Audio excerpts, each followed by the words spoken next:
अगर आप एक अंडा, एक आलू और एक अदद ब्रेड के स्लाइस को मिक्स करेंगे तो आप रिजल्ट देखकर हैरान रह जाएंगे। बच्चे तो इसे मांग मांग कर खाएंगे। आप इसे बच्चों को लंच बॉक्स में भी बनाकर दे सकते हैं। बिस्मिल्लाहिर्रहमानिर्रहीम, अस्सलाम वालेकुम जी। क्या हाल चाल है आपके? उम्मीद करती हूँ आप सब खैरियत से होंगे। अल्हम्दुलिल्लाह मैं भी ठीक हूँ। आज मैं आपके साथ शेयर करूँगी बहुत ही मज़े के यूनिक कबाब रेसिपी। बहुत ही मज़े के ये कबाब है। आप इसे टी टाइम पे बना सकते हैं या फिर आप बच्चों को लंच बॉक्स में भी बनाकर दे सकते हैं।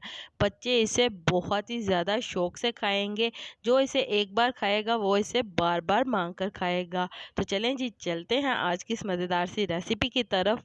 तो इसके लिए यहाँ पे हमने एक अदद ब्रेड का स्लाइस ले लेना है और इसके ऊपर हमने पानी शामिल करना है 1/3 कप।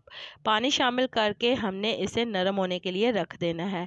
इसके बाद यहाँ पे हमने ले लेना है एक अदद आलू और एक अदद ही हमने ले लेना है अंडा।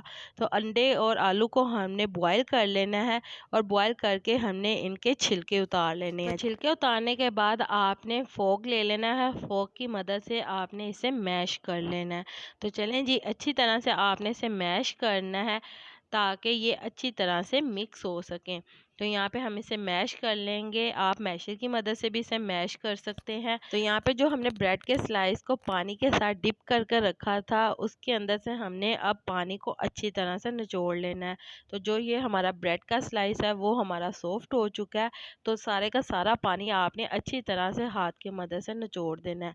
इसके बाद ये जो ब्रेड का स्लाइस है हाथों की मदद से तोड़कर आपने इसके अंदर शामिल कर लेना है। तो चलें जी, यहाँ पे हम अब इसके अंदर कुछ वेजिटेबल्स शामिल करेंगे। जिसके अंदर यहाँ पे मैंने प्याज ले लिया है, 1 टेबल स्पून हरी मिर्चें बारीक कटी हुई, 1 टेबल स्पून हरा धनिया यहाँ पे मैंने ले लिया है, 1 टेबल स्पून। कुछ स्पाइसेस ऐड कर लेंगे जिसमें हमने ले लिया है नमक 1 टीस्पून, सुर्ख मिर्च का पाउडर 1/2 टीस्पून, कुटी हुई सुर्ख मिर्च 1/2 टीस्पून, भुना कुटा हुआ जीरा पाउडर 1/2 टीस्पून और साथ ही यहाँ पे 1/2 टीस्पून हम शामिल करेंगे चाट मसाला पाउडर। तो जो ये हमने बेसिक से मसाले शामिल किए हैं ये आपको घर पर ही मिल जाएंगे। साथ ही इसके अंदर कॉर्नफ्लावर शामिल करेंगे 2 टेबल स्पून ताकि इसकी अच्छे से बाइंडिंग हो सके। तो चलें जी, अब हम इन तमाम चीज़ों को अच्छी तरह से मिक्स कर लेंगे और इनके कबाब तैयार कर लेंगे।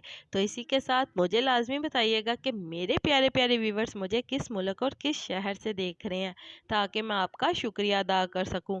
और कमेंट बॉक्स में भी लाजमी बताइएगा कि आपको मेरी आज की मज़ेदार सी रेसिपी कैसी लगी।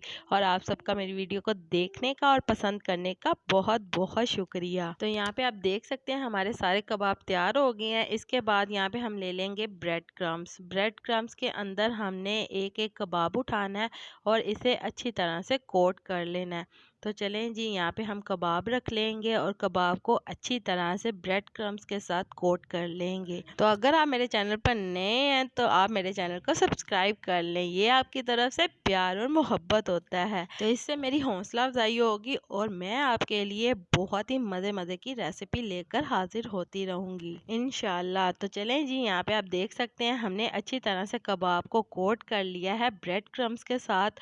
इसके बाद यहाँ पे हमने ऑयल ले लेना है और इसे हमने गर्म कर लेना है। तो चलें जी, जैसे गर्म हो जाएगा ऑयल इसके अंदर हम एक एक करके कबाब शामिल कर लेंगे और कबाब शामिल करके हम इसे पका लेंगे। इसे आपने मीडियम टू लो फ्लेम के ऊपर पकाना है। अगर आप तेज़ आग कर देंगे तो कबाब हमारे जल जाएंगे। तो कबाबों को आपने मीडियम टू लो फ्लेम के ऊपर पकाना है। अगर आप इन छोटी छोटी टिप्स को फॉलो करेंगे तो आपकी रेसिपी बहुत ही परफेक्ट तैयार होगी और बिगनर्स भी ये रेसिपी बहुत ही अच्छे तरीके से बना सकेंगे। तो चलें जी, यहाँ पे आप देख सकते हैं जब कबाब हमारे पक गए थे हमने इसकी साइड चेंज कर दी और दूसरी साइड से भी इसे पका लिया है। तो यहाँ पे हमारे कबाब बहुत ही मज़े के तैयार हो गए हैं। बहुत ही प्यारा सा गोल्डन जब कलर आ जाएगा तो आपने इन्हें निकाल लेना है। तो अगर आप इस तरह से ब्रेड, अंडा और आलू को मिक्स करेंगे तो ये मज़ेदार सी डिलीशियस रेसिपी बनकर तैयार हो जाएगी। आप देखकर हैरान रह जाएंगे। बच्चे तो इसे मांग मांग कर खाएंगे। तो इस मज़ेदार से स्नैक्स को आप बच्चों को लंच बॉक्स में बनाकर दे सकते हैं या फिर आप इसे टी टाइम पर बनाकर इंजॉय कर सकते हैं। तो चलें जी, उम्मीद करती हूँ मेरे प्यारे प्यारे व्यूवर्स को मेरी आज की मज़ेदार सी रेसिपी पसंद आई होगी। अगर पसंद आई है तो मेरी वीडियो को लाइक कर दें, और अगर आप मेरे चैनल पर नए हैं तो काइंडली मेरे चैनल को सब्सक्राइब कर लें ताकि आने वाली तमाम वीडियो का नोटिफिकेशन आपको बर वक्त मिल सके। अल्लाह ताला आपको बहुत सारी खुशियाँ अता करे, आपके रिज़्क़ में ढेरों ढेर बरकत अता करे, आपको मक्कातुल मुकर्रमा और मदीनातुल मुनव्वरा की हाज़िरी नसीब करे। आमीन सुम्मा आमीन। तो इसी के साथ मुझे भी अपनी दुआओं में याद रखिएगा। मिलती हूँ आपसे एक और मज़ेदार रेसिपी के साथ एक और नई वीडियो में। तब तक के लिए मुझे दीजिए इजाज़त। अल्लाह हाफिज़।